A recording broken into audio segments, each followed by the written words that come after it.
আমি ঈশ্বরের বাক্য থেকে দেখব বিশ্বাসে এগিয়ে যান। আমরা প্রত্যেকে স্বর্গীয় পথের যাত্রী। আমরা স্বর্গ পথে আমরা হাঁটছি।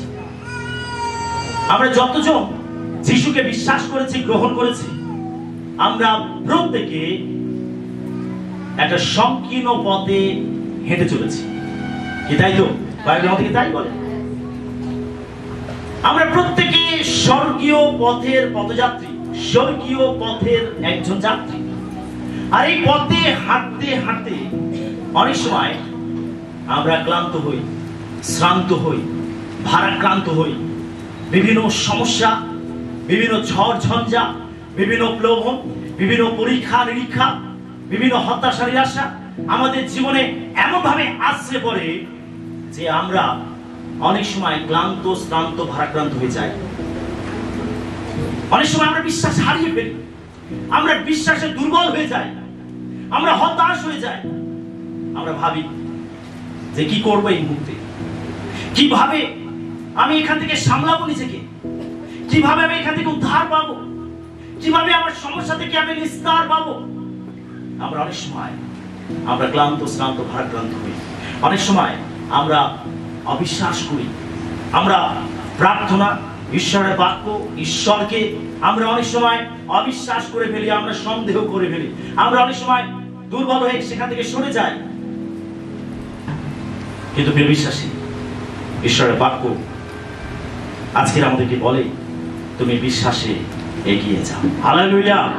তুমি বিশ্বাসে এগিয়ে যাও। আপনার জীবনে দুঃখ, কষ্ট, ব্যথা, সমস্যা যাই কিছু আসুক, আপনি একজন ঈশ্বরের লোক হিসাবে আপনাকে বিশ্বাসের সঙ্গে এগিয়ে যেতে হবে। আমেন। যদি আপনি বিশ্বাসকে ঢেলে দিয়েছেন, আপনি বিশ্বাসকে দুর্বল করেছেন, তাহলে এই সংকীর্ণ পথে আপনি হাঁটতে পারবেন না। আপনি জেনে রাখুন, আপনাকে ক্লান্ত করার জন্য, আপনাকে থামানোর জন্য, আপনার পথ চলকে থামিয়ে দেওয়ার জন্য শয়তান একটার পর একটা ঝড়, একটার পর একটা সমস্যা আপনার জীবনে নিয়ে আসবে, যাতে আপনি বিশ্বাসে আর হাঁটতে না পারেন। আপনাকে ফেলে দিতে চাইবে, আপনাকে থামাতে চাইবে, আপনাকে ভরসাই করতে চাইবে।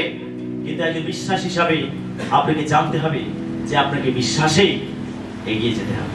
আমেন। আসুন আমরা বাইবেল থেকে একটা অংশ পাঠ করি। মতের লিখিত সুসমাচার তার 14 অধ্যায় 22 থেকে 33 পদ। আমরা দেখতে পাই যে প্রভু যিশু তিনি 5000 লোককে 5টা রুটি 2টো মাছ খাওয়ালেন। 5টা রুটি 2টো মাছ দিয়ে 5000 লোককে খাওয়ালেন। তারা তৃপ্ত হলো। এখন তারা যিশুর পিছনে পাগলের মতো দৌড়াচ্ছে, যিশুকে খুঁজে বেড়াচ্ছে, কোথায় যিশু। যিশু এই ভিড়কে সামলে তিনি নিজেকে একটু পৃথক করলেন। লোকেরা তাকে খুঁজছিল, লোকেরা তাকে রাজা রূপে পেতে চাইছিল। কারণ সেই সময় যিহুদিরা তারা রোমানদের কাছে তারা পরাধীন হয়েছিল। রোমানরা তাদের উপরে শাসন কার্য চালাচ্ছিল।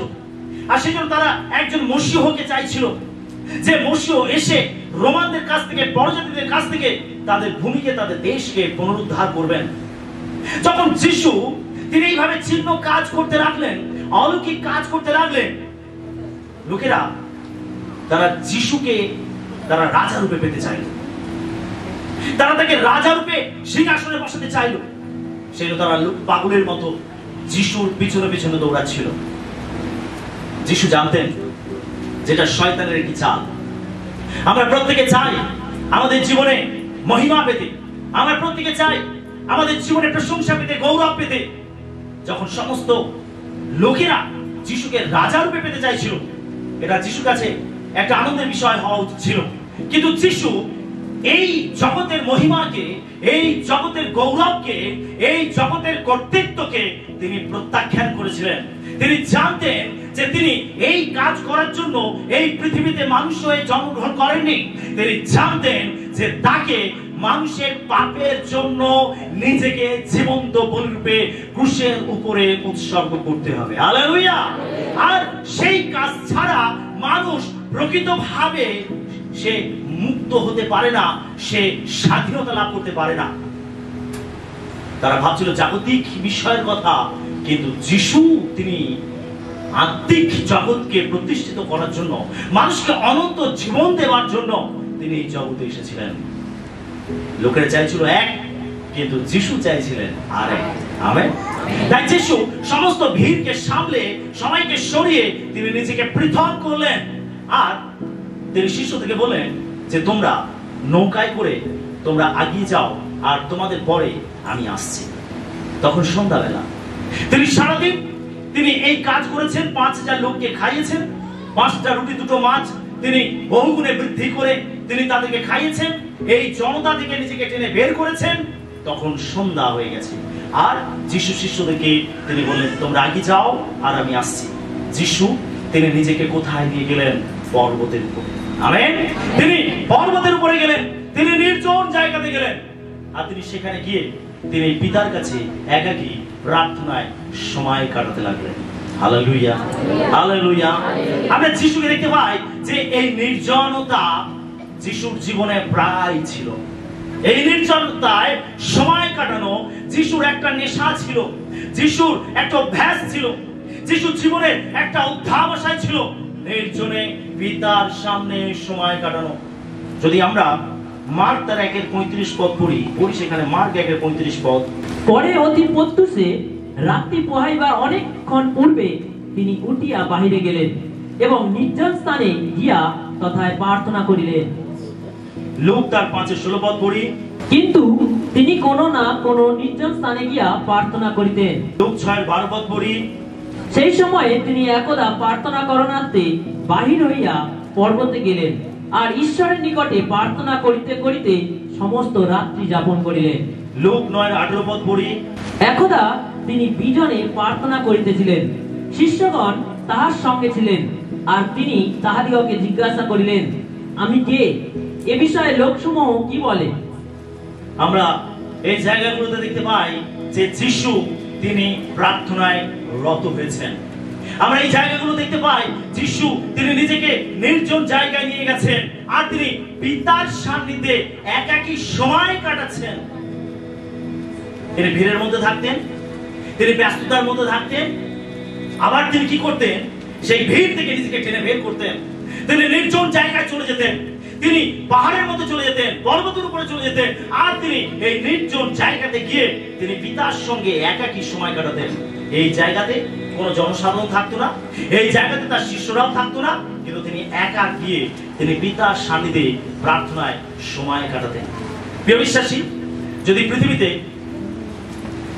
একজন ব্যক্তির কথা বলেন যার জীবনে কোনো প্রার্থনার প্রয়োজন নেই, তাহলে সেই একজন ব্যক্তি হবেন প্রভু যীশু খ্রিস্ট।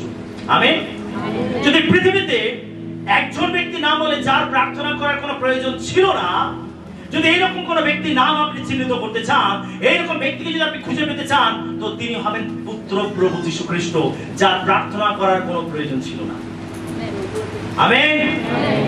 কিন্তু আমরা তাকে দেখতে পাই তিনি সব থেকে বেশি প্রার্থনা করতেন। আমেন। তার প্রার্থনা করার প্রয়োজন ছিল না। তিনি ঈশ্বরের প্রতিমূর্তি, তিনি ঈশ্বরকে প্রকাশ করতে পৃথিবীতে এসেছিলেন। ঈশ্বরের সম্পূর্ণ তার মধ্যে বিরাজ করত। তিনি অদৃশ্য ঈশ্বরকে এই জগতে তুলে ধরতে এসেছিলেন, আর সেই জন্য তার কখনো প্রার্থনা করার প্রয়োজন ছিল না। কিন্তু আমরা দেখতে পাই তিনি যখন রক্ত মাংসের মানুষ হয়ে এই জগতে এসেছিলেন, তিনি মানুষ রূপে তিনি অনেক বেশি প্রার্থনায় সময় কাটিয়েছেন। হালেলুয়া। তিনি সব থেকে বেশি প্রার্থনা করেছেন। আমরা দেখতে পাই তার জীবনে নির্জনতা, আমরা তার জীবনে দেখতে পাই একাকী প্রার্থনায় থাকা, আমরা দেখতে পাই তার জীবনে পিতার সান্নিধ্যে সময় কাটানো। যিশু তিনি তার জীবনে সব থেকে বেশি প্রার্থনায় সময় কাটিয়েছেন। যদি ঈশ্বরের পুত্র প্রভু যীশু খ্রিস্ট তিনি পবিত্র হয়ে, তিনি ঈশ্বর তথা ঈশ্বর হয়ে তিনি যদি এত প্রার্থনা করেন, তার যদি এত প্রার্থনা করার প্রয়োজন হয়, তাহলে আমি আপনি পাপী দাবী মানুষ, আমি আপনি অধর্মী মানুষ, আমাদের জীবনে প্রার্থনা করা কত প্রয়োজন আছে? কত প্রয়োজন আছে? আমাদের জীবনে প্রার্থনা করা কত দরকার আছে? আমরা একবার কল্পনা করে দেখি, আমরা একবার ধ্যান করে দেখি, আমরা এই বিষয়টাকে বোঝার চেষ্টা করি যে যিশু যিনি পবিত্র, যিনি ঈশ্বর তো না ঈশ্বর, তিনি যদি এত প্রার্থনা করেন, তাহলে আমাদের মতো পাপী দাবী মানুষের আরো কত অধিক প্রয়োজন প্রার্থনা। কিন্তু আমরা ভবিষ্যাসী আছি, আমরা এই প্রার্থনাতে সব থেকে বেশি দুর্বল। আমরা সব থেকে বেশি দুর্বল হই প্রার্থনাতে। আমরা দেখতে পাই যিশু এত ব্যস্ততার মধ্যে থেকে তিনি সমস্ত কাজকে শেষ করে, তিনি সারাদিনের ব্যস্ততাকে শেষ করে, তিনি সেই সমস্ত জনতাকে তিনি সরিয়ে নিজেকে পৃথক করলেন এবং তিনি নিজেকে টেনে কোথায় নিয়ে গেলেন? নির্জন জায়গাতে নিয়ে গেলেন। আর সেইখানে তিনি সন্ধ্যা থেকে তিনি আর বাইবেল বলছে যে চতুর্থ প্রহর রাত্রি পর্যন্ত তিনি প্রার্থনা করেছেন। Hallelujah, hallelujah. তিনি কতটা সময় প্রার্থনা করেছিলেন? বিশ্বাসী সন্ধ্যাবেলায় তিনি প্রার্থনায় গেছিলেন। সন্ধ্যাবেলা দিনের শেষে মানুষের শরীর ক্লান্ত থাকে, দিনের শেষে মানুষ সারাদিন কাজকর্ম করে দিনের শেষে মানুষের শরীর ক্লান্ত থাকে। যিশু ক্লান্ত ছিলেন, আর সেই জন্য আমরা দেখতে পাই যে তিনি প্রার্থনায় গেছেন, তিনি আত্মার শক্তিতে পূর্ণ হওয়ার জন্য। হালেলুয়া। সারাদিন তিনি জগতের মাঝে তিনি ঈশ্বরের সেবা কাজ করতে করতে, প্রচার করতে করতে, তিনি আরোগ্যতা দিতে দিতে, তিনি ঈশ্বরের মহিমাকে প্রকাশ করতে করতে তিনি তার শক্তিকে খইয়েছেন। আর সেই জন্য তাকে দরকার আবার শক্তিতে ভরে যাওয়া, তার দরকার শক্তিতে পূর্ণ হওয়া। আমরা সারাদিন মোবাইল ইউজ করি, সারাদিন মোবাইল ইউজ করি, আর যখন মোবাইলে চার্জ শেষ হয় আমরা পুনরায় সেই মোবাইলটাকে আবার ব্যবহার করার জন্য, ইউজ করার জন্য আমরা মোবাইলটাকে কি করি? চার্জ করি, কি তাই তো? যতক্ষণ মোবাইল চার্জ হচ্ছে আমরা মোবাইলটাকে ইউজ করতে পারি না। প্রিয় বিশ্বাসী, সারাদিন আমরা বিভিন্ন জগতের বিভিন্ন বিষয়ের মধ্যে থেকে যাই, বিভিন্ন বাধা বিঘ্নের মধ্যে থেকে যাই, বিভিন্ন কথাবার্তার মধ্যে থেকে যাই, বিভিন্ন চ্যালেঞ্জ, বিভিন্ন সমস্যার মধ্যে থেকে যাই। সারা দিনের শেষে আমাদের শরীর তো ক্লান্ত থাকে, তার সঙ্গে সঙ্গে জানতে হবে আমাদের আত্মাও ক্লান্ত থাকে। আর তাই প্রয়োজন আছে আমাদের আত্মাকে সঞ্জীবিত করা, আমাদের আত্মাকে শক্তিযুক্ত করা। আর এটা করার জন্য দরকার আমাদের নির্জন জায়গায় যাওয়া, আমাদের ঈশ্বরের কাছে যাওয়া, আমাদের প্রার্থনার মধ্যে যাওয়া। আর যদি আমরা এটা না করি, তাহলে আমরা এই ক্লান্তি থেকে কখনো বেরোতে পারবো না। আমরা এই আত্মিক শিথিলতা থেকে, আত্মিক দুর্বলতা থেকে আমরা কখনো বেরোতে পারবো না। আর সেই জন্য আমাদের প্রয়োজন আছে যেন আমরা প্রার্থনা নির্জনে প্রভুর কাছে যাই। হালেলুয়া। আবার আমরা অন্যদিকে দেখতে পাই যে সারাদিন শ্রমিক কাজ করে সে সন্ধ্যাবেলায় কি পায়? পারিশ্রমিক পায়, কি তাই তো? দিনের শেষে কাজ করে সে সন্ধ্যাবেলায়, সে দিনের শেষে সে তার পারিশ্রমিক পায়। বিশ্বাসী, যখন আপনি প্রার্থনায় প্রভুর কাছে যাবেন, যখন আপনি প্রার্থনায় প্রভুর সান্নিধ্যে সময় কাটাবেন, প্রভু আপনার এই পরিশ্রমের পারিশ্রমিক দেবেন। তিনি আপনাকে পুরস্কৃত করবেন, তিনি আপনাকে শক্তিযুক্ত করবেন, তিনি আপনাকে তার আত্মাতে বলবান করবেন, তিনি আপনাকে নতুন শক্তিতে ভরে দেবেন, যেন আপনি আবার আত্মাতে সঞ্জীবিত হয়ে নতুন ভাবে পথ চলা শুরু করতে পারেন। হালেলুয়া। দিনের শেষে আপনি যখন সন্ধ্যাবেলায় যখন আপনি বসেন, তখন আপনাকে চিন্তা করতে হয় আগামীকাল আমাকে কি কি কাজ করতে হবে। আপনাকে চিন্তা করতে হয় যে আগামীকাল আপনাকে কোন কোন কাজগুলোকে সারতে হবে।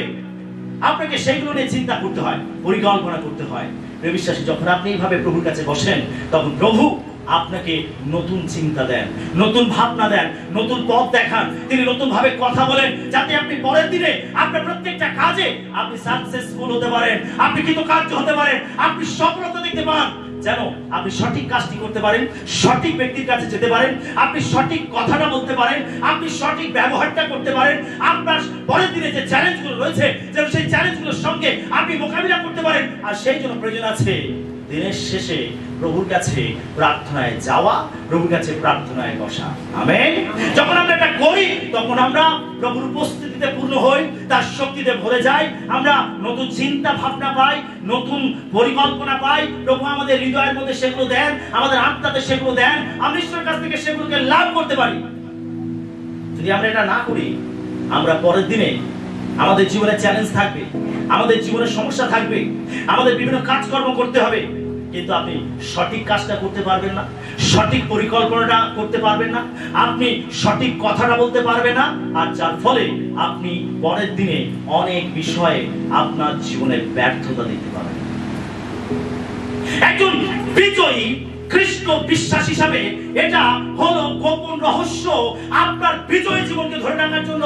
আমরা যদি প্রত্যেকে আমাদের জীবনে প্রত্যেকটা দিন বিজয়ের সঙ্গে কাটাতে চাই, প্রত্যেকটা দিন আমরা সাকসেসফুল হতে চাই, তাহলে আমাদের প্রভুর দেখানো পথেই হাঁটতে হবে, আমাদের প্রভুর দেখানো পথেই পা রাখতে হবে, আমাদের প্রভুর পদাঙ্ককে অনুসরণ করতে হবে। একটু জোরে বলি আমেন। আমরা এটা করার জন্য প্রস্তুত আছি। আমরা যিশুকে দেখতে পাই, তিনি 5000 লোককে সামলানো কি চারটিখানি কথা? হ্যাঁ, শুধু পুরুষদেরকে গণনা করা হতো বাইবেলের যুগে, সেখানে স্ত্রী লোকেরা ছিল এবং শিশুরা ছিল। যদি সেটাকে কাউন্ট করা হতো তাহলে হয়তো সেটা 10,000 কি 15,000 গিয়ে পৌঁছাতো। এই এত ভিড়কে সামাল দিয়ে দিনের শেষে প্রার্থনা করা, প্রভুর সান্নিধ্যে যাওয়া, কতটা ইচ্ছা শক্তির প্রয়োজন আছে, কতটা অধ্যাবসায়ের প্রয়োজন আছে। যদি আমাদের জীবনে এই আকাঙ্ক্ষা না থাকে, আমাদের জীবনে এই অধ্যাবসায় না থাকে, আমরা কখনো প্রভুর সান্নিধ্যে যেতে পারি না। প্রভু আমাদেরকে যে পথ দেখিয়েছেন সেই পথেই আমাদেরকে হাঁটতে হবে, আপনাকে চলতে হবে। তবেই আপনি একজন বিশ্বাসের মানুষ হতে পারবেন, তবেই আপনি ঈশ্বরের মনোনীত সন্তান হতে পারবেন, তবেই আপনি আপনার জীবন দ্বারা ঈশ্বরকে খুশি করতে পারবেন। যদি এই জায়গাটাতে আপনি ব্যর্থ হয়েছেন, এই জায়গাটাতে আপনি নিজেকে দুর্বল করেছেন, আপনি আপনার জীবনে বিজয় দেখতে পাবেন না। অসফলতা, ব্যর্থতা, হতাশা, নিরাশার মধ্যে নিজেকে খুঁজে পাবেন। আর এর জন্য ঈশ্বর দায়ী নয়, এর জন্য দায়ী আপনি নিজেই হবেন। Amen, hallelujah. প্রভু যিশু তিনি সন্ধ্যাবেলায় প্রার্থনা করতে বসলেন, নির্জনে গেলেন প্রার্থনা করতে। আমাদের জীবনে নির্জনতা প্রয়োজন আছে, ঈশ্বরের সঙ্গে একাকী সময় কাটানোর প্রয়োজন আছে। আমরা মান্ডলিক ভাবে মিলিত হব, আমরা মান্ডলিক ভাবে প্রার্থনা করব, আমরা বিশ্বাসীদের সঙ্গে প্রার্থনা করব, আবার আমাদের একাকী পিতার সান্নিধ্যে যেতে হবে।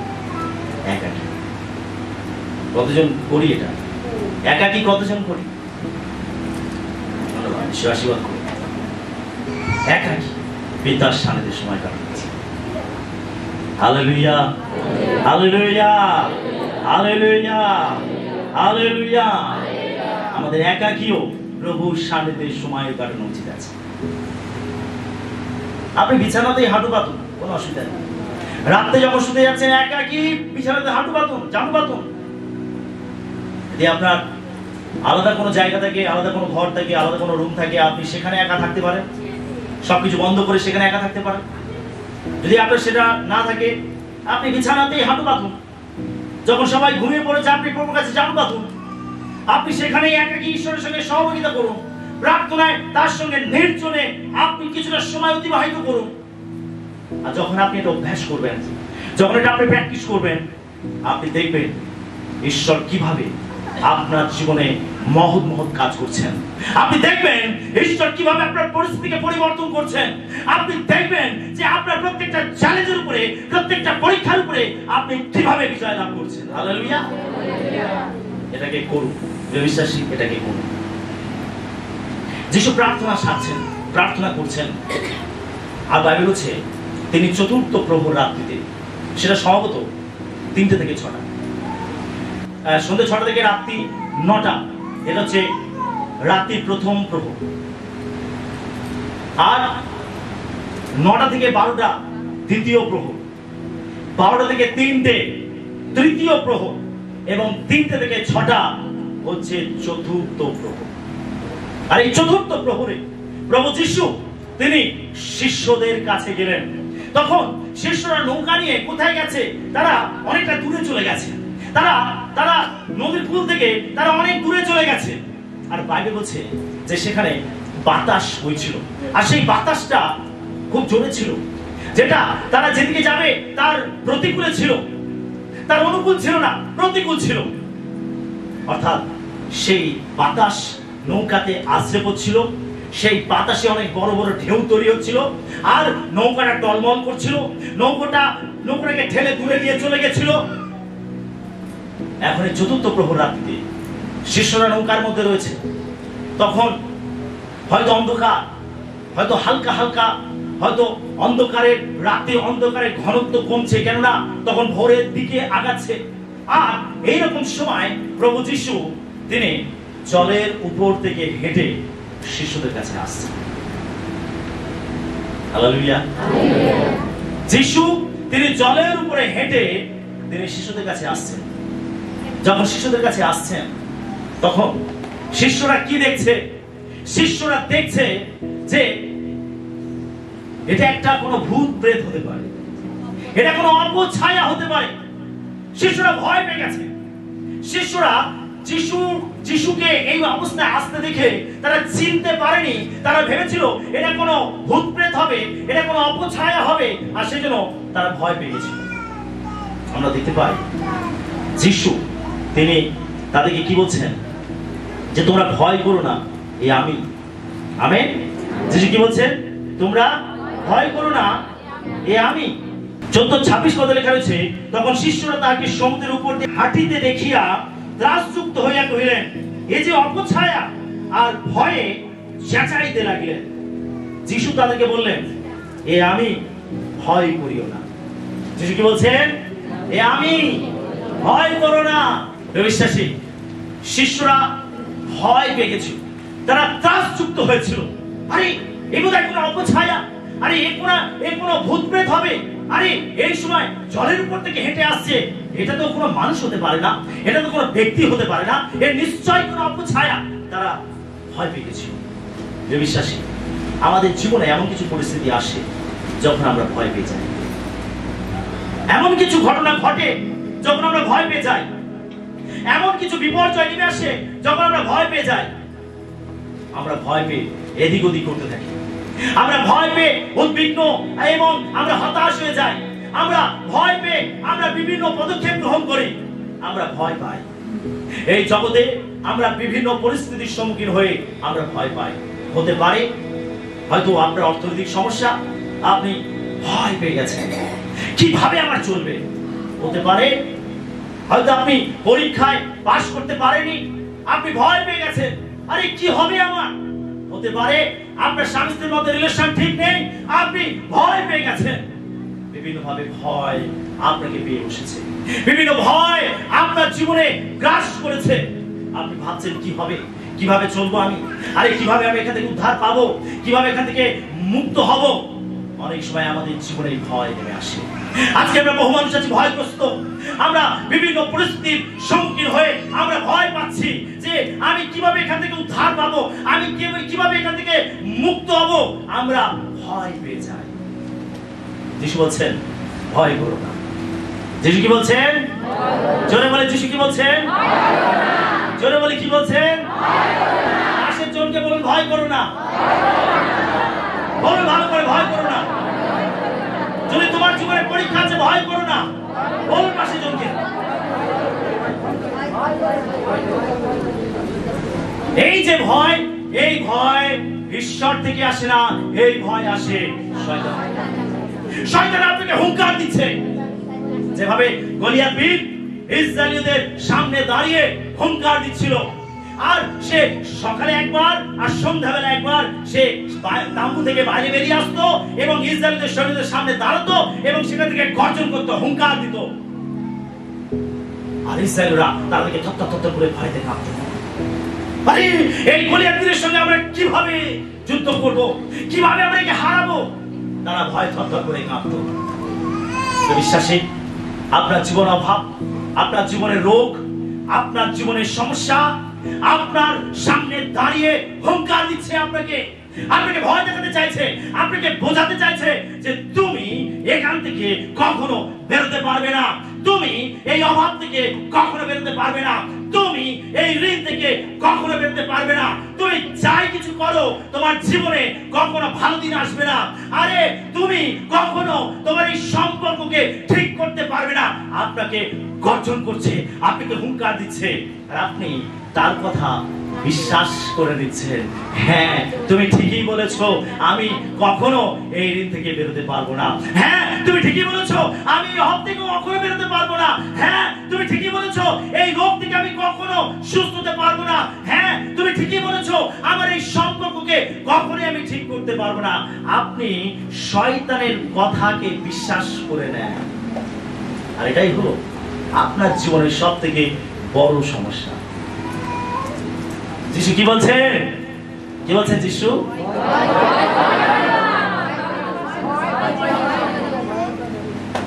আমরা কি করছি? আর যিশু কি বলছেন? Hallelujah, hallelujah, hallelujah. যিশু বলছেন ভয় করো না, এই আমি ভয় করো। ঈশ্বর সবসময় আমাদের প্রত্যাশা যোগাতে চান। ঈশ্বর সবসময় আমাদের জীবন থেকে ভয়কে দূর করতে চান। কিন্তু আমরা অনেক সময় যিশুর কথাকে বিশ্বাস করি না, আমরা বাক্যকে বিশ্বাস করি না, আমরা বাক্যতে চলতে চাই না। আমরা সেটাই করি যেটা আমাদের মন বলে, যেটা সমস্যাগুলো বলে, পরীক্ষা যেগুলো বলে, শয়তান যেগুলো বলে, এই জগৎ যেগুলো বলে, আমরা সেইটাকে বিশ্বাস করি, সেইটাকে মেনে নেই। কিন্তু আমরা ঈশ্বরের বাক্যকে বিশ্বাস করি না। ঈশ্বরের বাক্য বলে তুমি ভয় করো না, কিন্তু আমরা অনেকে আছি, আমরা এই বাক্যকে মানি না, পালন করি না। যিশু তিনি বলছেন ভয় করো না, এ আমি। যখন যিশু বলেন ভয় করো না, দেখুন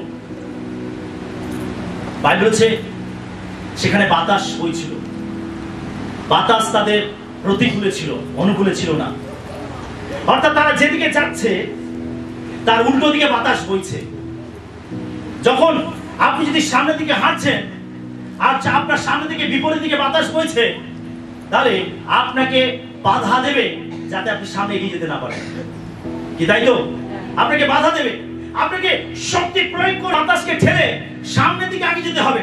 বাইবেল বলছে যে বাতাস তাদের প্রতিকূলে ছিল, তাদের অনুকূলে ছিল না। ব্যবস্থা সেই জগৎ জানতে হবে সবসময় আপনার প্রতিকূলে রয়েছে।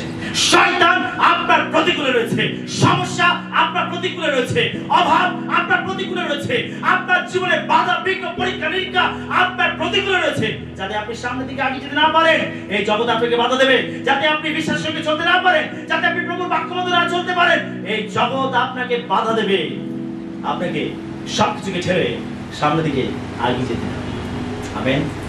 যখন যখন এরকম নৌকা দুলছে, ঢেউ আসছে পড়ছে, শিষ্যরা সেখানে ভয় পাচ্ছে, একটা পরিস্থিতি এমন সেখানে হয়ে রয়েছে যেটা কখনোই একটা শান্ত পরিবেশ নয়, একটা ভালো পরিবেশ নয়। এইরকম একটা পরিস্থিতির মধ্যে যিশু এসে দাঁড়ালেন। হালেলুয়া। যিশুর উপস্থিতি আমাদের অবস্থাকে বদলে দিতে পারে। আমেন। যিশুর উপস্থিতি আমাদের পরিস্থিতিকে পরিবর্তন করতে পারে। যিশুর উপস্থিতি আমাদের সমস্যার সমাধান করতে পারে।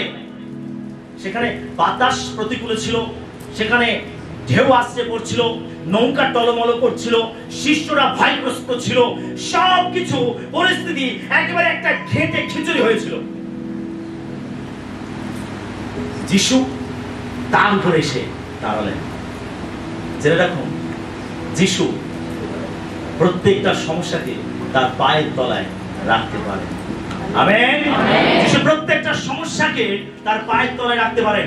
যিশু এই সমস্ত সমস্যার মধ্যে তিনি জলের উপর থেকে হেঁটে হেঁটে আসলেন। যে ঢেউ, বড় বড় ঢেউ সেখানে আছড়ে পড়ছিল, যিশু সেই ঢেউয়ের উপরে দাঁড়িয়ে তিনি হেঁটে হেঁটে শিশুদের কাছে আসলেন। বিশ্বাসী, প্রত্যেকটা সমস্যা জানতে হবে, যত বড় হোক, পরীক্ষা যত বড় হোক, কষ্ট যত বড় হোক, জানতে হবে প্রত্যেকটা পরীক্ষা, সমস্যা, কষ্টের থেকে আমাদের ঈশ্বর অনেক বড়। হালেলুয়া। অনেক বড়। তিনি সবকিছুকে তিনি তার পায়ের তলায় রাখেন। বিশ্বাসী, যিশুর কাছে যখন আমরা আসি তখন প্রত্যেকটা সমস্যা জানতে হবে যিশু তার পায়ের নিচে রাখতে পারে। কি বিশ্বাস করি আমরা?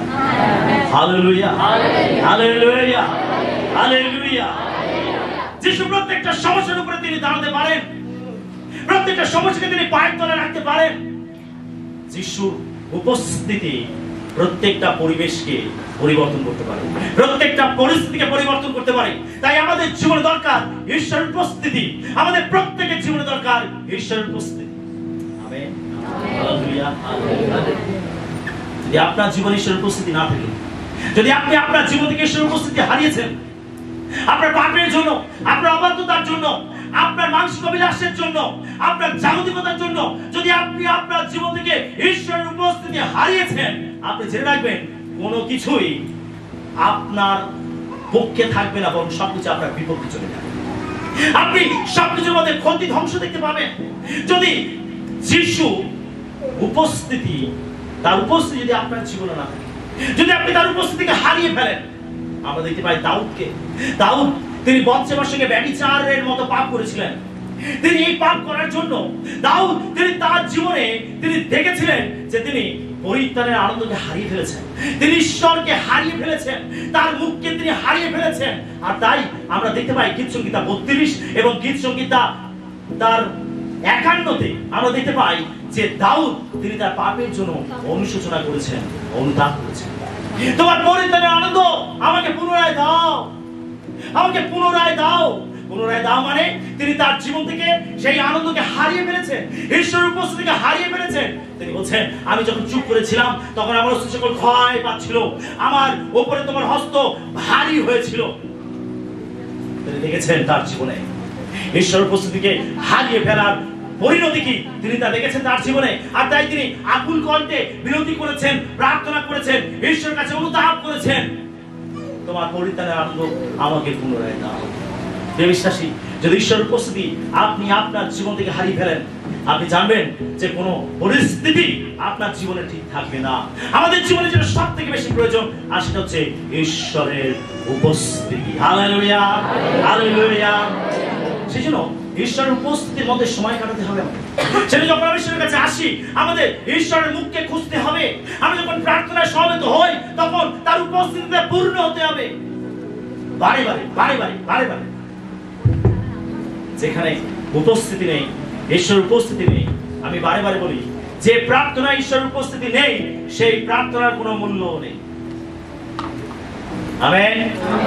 যদি আপনি আপনার জীবন থেকে ঈশ্বরের উপস্থিতি হারিয়ে ফেলছেন, তাহলে জানতে হবে আপনার জীবনে কোথাও কোনো পাপ লুকিয়ে আছে। আপনি কোনো পাপেতে পড়েছেন, এটা আপনাকে জানতে হবে। আমাদের জীবনে দরকার ঈশ্বরের উপস্থিতিকে খোঁজা। তোমার উপস্থিতি আমি চাই প্রভু, তোমার উপস্থিতি আমাকে ভরে দাও প্রভু। যখন এই উপস্থিতি আপনার উপরে নেমে আসবে, তখন আপনার জীবনে আপনি প্রকৃত শান্তি, আনন্দ লাভ করবেন। যখন যিশু বললেন যে আমি তোমাদের প্রভু, যখন এই কথা বললেন, তখন শিষ্যদের মধ্যে পিতর কি বলছে, প্রভু যদি আপনি হন তাহলে আমাকে আজ্ঞা করুন, আমিও আপনার কাছে আসতে চাই। পিতর কি চাইছিল? যিশুর রবকে শুনতে। যদি আপনি হন তাহলে আমাকে আজ্ঞা করুন, আমিও আপনার কাছে আসতে চাই, আপনি বলুন। পিতর জানতে চাইছিল, শুনতে চাইছিল যিশুর রবকে। যদি আপনি হন তাহলে আমাকে আজ্ঞা করুন, আমিও আপনার কাছে আসতে চাই। বিশ্বাসী, পিতর যিশুর রব শুনতে চাইছিল, যিশুর আওয়াজ শুনতে চাইছিল। যদি আপনি হন তাহলে আমাকে বলুন, আজ্ঞা করুন। সে কি শুনতে চাইছিল? প্রভুর আজ্ঞা, প্রভুর আদেশ, প্রভুর বাক্য। বিশ্বাসী, আমাদের জীবনে সর্বদা প্রয়োজন আছে ঈশ্বরের রব শোনা। আমাদের জীবনে প্রয়োজন আছে ঈশ্বরের বাক্যকে শোনা। আমাদের জীবনে প্রয়োজন আছে তার ইচ্ছাকে জানা। যদি আপনার জীবনে এই আকাঙ্ক্ষা কমে যায়, যদি ঈশ্বরের বাক্যের প্রতি আপনার মনোযোগ কমে যায়, যদি ঈশ্বরের বাক্য শোনার ইচ্ছা আপনার জীবনে না থাকে, তাহলে আপনাকে জানতে হবে, হতে পারে শয়তানের কোনো দুষ্ট আত্মা আপনার জীবনে কাজ করছে, আপনাকে বেঁধে রেখেছে। আপনার জীবনে ঈশ্বরের বাক্যের প্রতি যে খিদে, ঈশ্বরের বাক্যের প্রতি যে তৃষ্ণা, সেটা কমে গেছে মানে আপনাকে বুঝতে হবে আপনার জীবনে কোনো দুষ্ট আত্মা কাজ করছে, কোন জাগতিকতা আপনাকে পেয়ে বসেছে। যেন ঈশ্বরের বাক্যের প্রতি আপনার মন নেই, ঈশ্বরের বাক্য শোনার মতো আপনার আকাঙ্ক্ষা নেই, ঈশ্বরের কাছে আসার মতো আপনার মধ্যে কোনো ইচ্ছা নেই। আমাদের জীবনে দরকার প্রভুর বাক্য। এই বাক্যেতেই মানুষ বাঁচে। হালেলুয়া। এই বাক্যেতেই মানুষ বাঁচে। মতি তার 4:4 যিশু বলছেন, মনুষ্য কেবল রুটিতে বাঁচিবে না, কিন্তু ঈশ্বরের মুখ হতে যে প্রত্যেক বাক্য নির্গত হয় তাহাতেই বাঁচিবে। ঈশ্বরের বাক্যই আমাদেরকে বাঁচিয়ে রাখে। আমাদের দরকার ঈশ্বরের বাক্য শোনা। আমরা ঈশ্বরের মন্দিরে কেন আসি? আমরা মণ্ডলীতে কেন আসি? আমরা মণ্ডলীতে আসবো কি শুধু হেলিং প্রেয়ার নেওয়ার জন্য? আমরা মণ্ডলীতে আসবো কি শুধু মিরাকেল কার্য দেখার জন্য? আমাদের মণ্ডলীতে আসতে হবে প্রভুর বাক্য শোনার জন্য। হালেলুয়া। যারা শুধু অলৌকিক কাজের পিছনে দৌড়ায়, যারা শুধু চিহ্ন কাজের জন্য প্রভুর কাছে আসে, তারা তাদের জীবনে ভ্রান্ত হয়। কিন্তু যারা প্রভুর বাক্য শোনার জন্য প্রভুর মন্দিরে আসে, তারা এই বিশ্বাসে দাঁড়িয়ে থাকতে পারে। তারাই পরিত্রাণ পায়, তারাই রক্ষা পায়, তারাই অন্তর জীবনের অধিকারী হয় যারা বাক্য শোনার জন্য মণ্ডলীতে আসে। আমরা কি করতে এসেছি মণ্ডলীতে? জোরে বলি, কি করতে এসেছি? সত্যি সত্যি বলছে? হ্যাঁ। সাবাস সাবাস, তুমি ভালো কাজ করেছো। বলি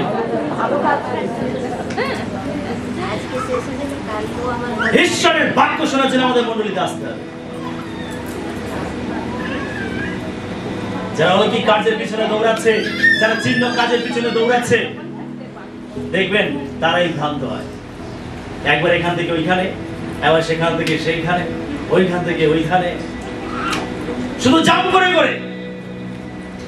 এই লোকেরাই, এই বিশ্বাসীরাই ভ্রান্ত হয়ে যায়।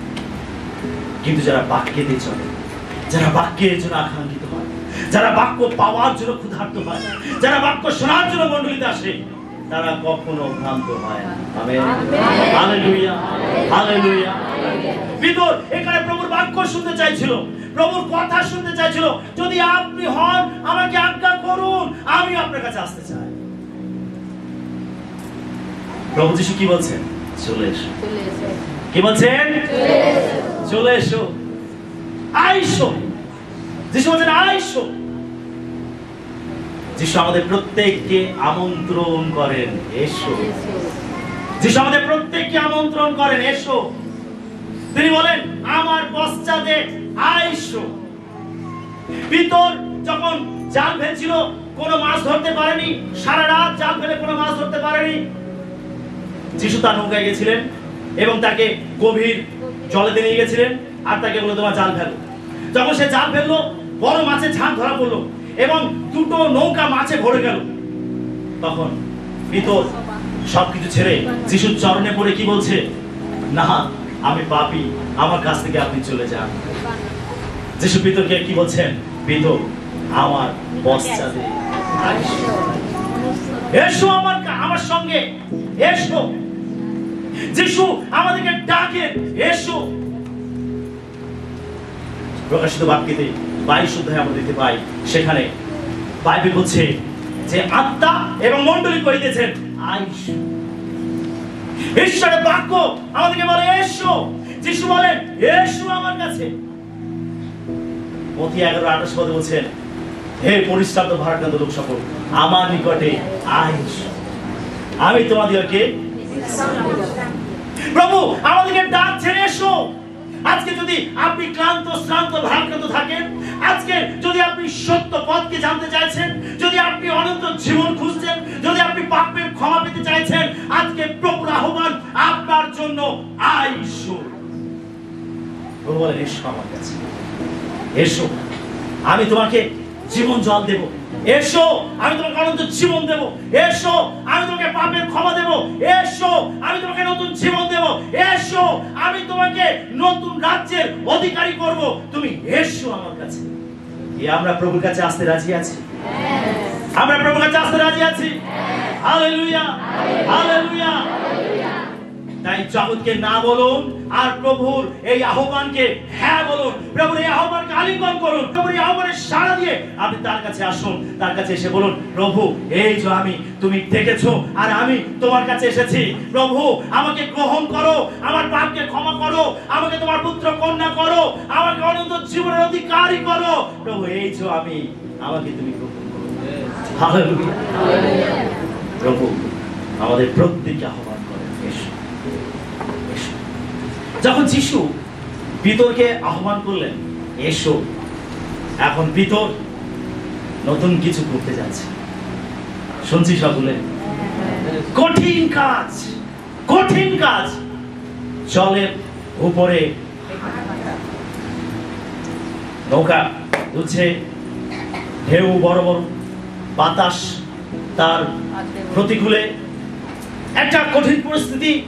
যিশু দূরে দাঁড়িয়ে আছে জলের উপরে, ঢেউয়ের উপরে তিনি দাঁড়িয়ে রয়েছে, আর যিশু পিতরকে ডাকছে, পিতর এসো। 12 জন শিষ্য ছিল, কেউ এই সাহস দেখায়নি, কেউ যিশুর কাছে যাবার জন্য ইচ্ছা প্রকাশ করেনি, কেউ প্রভুর রব শুনতে চায়নি। একমাত্র পিতর, যিনি সাহস করেছিলেন, তিনি বলছেন, প্রভু আমি আপনার কাছে আসতে চাই। পিতর এখন নৌকা থেকে জলের উপরে পা রাখতে চলেছে। বাকি 11 জন শিষ্য, তারা পিতরকে হয়তো সামলাতে চাইছে, পিতর না না, এটা করো না।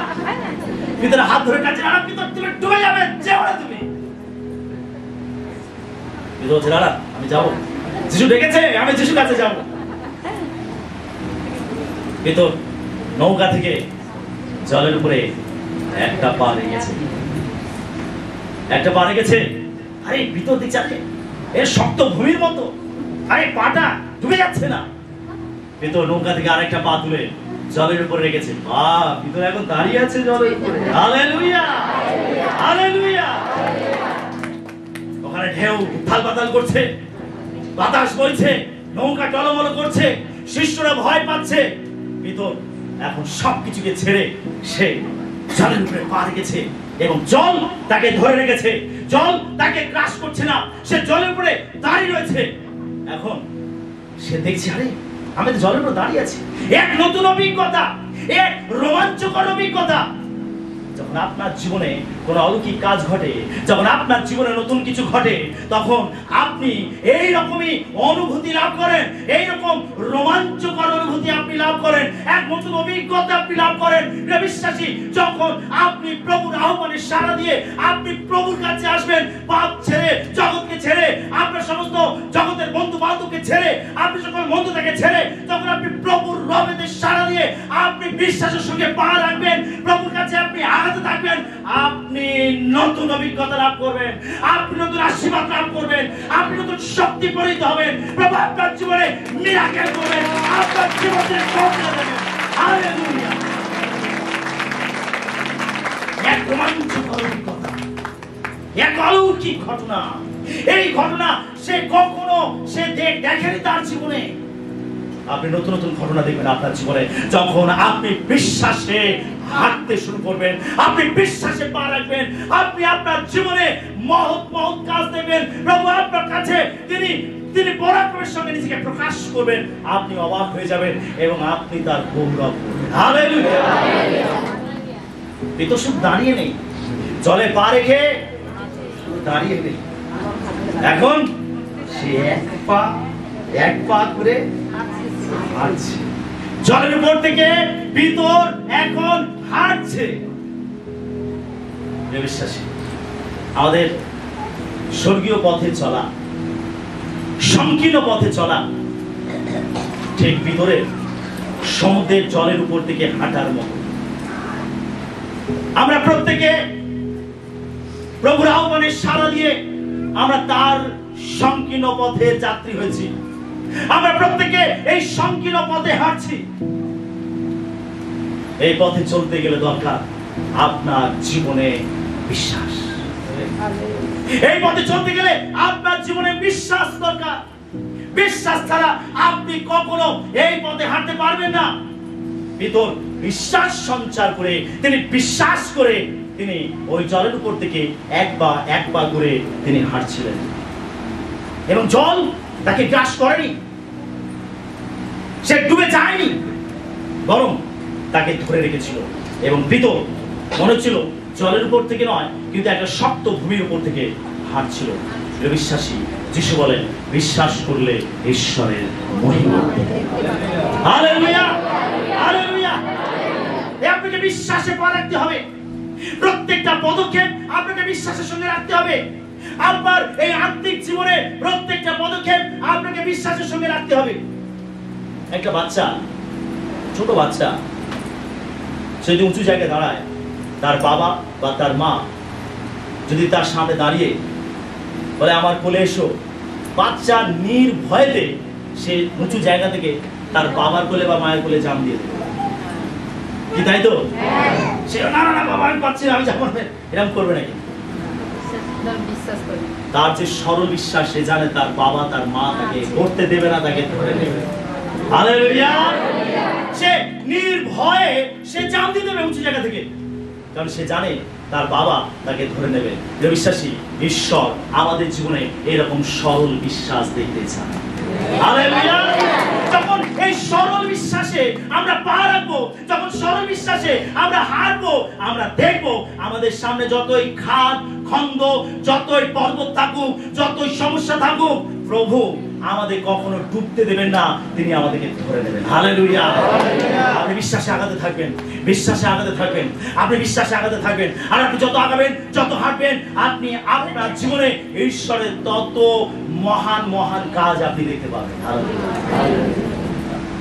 বিশ্বাসের যাত্রা, বিশ্বাসের যাত্রা, আপনাকে বিশ্বাসেই হাঁটতে হবে। আমেন। Hallelujah, hallelujah, hallelujah. ভিতর এক পা দুপা করে হেঁটে হেঁটে এগিয়ে যাচ্ছে। আর কিছুক্ষণ পরে ভিতর যিশুর দিকে তাকিয়ে হাঁটতে হাঁটতে যাচ্ছিল। তারপর কি করেছিল? সে ঢেউ দিকে দেখছিল, আরে এত বড় ঢেউ, আরে আমি তো ডুবে যাবো। যেই না যিশুর থেকে দৃষ্টি ফিরিয়ে সে ওই জলের দিকে তাকালো, ঢেউ দিকে তাকালো, ওই পরিস্থিতির দিকে তাকালো, সঙ্গে সঙ্গে ভিতর ডুবতে আরো। ভালোই তো চলছিলে ভিতর, তুমি কেন যিশুর থেকে তোমার দৃষ্টি ফেরালে? কেন তুমি লক্ষ্যচ্যুত হলে? কেন ভিতর তুমি কেন যিশুর থেকে তুমি দৃষ্টি ফিরিয়ে নিলে? তুমি তো বেশ হাঁটছিলে, তুমি তো বেশ অভিজ্ঞতা অর্জন করছিলে, তুমি তো ধাপে ধাপে ব্যস্ত এগিয়ে যাচ্ছিলে, তাহলে তুমি কেন লক্ষ্যচ্যুত হলে? বিশ্বাসে আপনি জেনে রাখুন, আপনি যখন প্রভুর আহ্বানে সাড়া দিয়ে আপনি এই বিশ্বাসের সঙ্গে সংকীর্ণ পথে হাঁটতে শুরু করেছেন, আপনি স্বর্গীয় পথে চলতে শুরু করেছেন, আপনি আত্মিক জীবন এগিয়ে যাচ্ছেন, আপনি জেনে রাখুন আপনার দৃষ্টিকে ফেরানোর জন্য, আপনাকে লক্ষ্যচ্যুত করার জন্য শয়তান আপনার মনকে ভোলাতে চাইবে।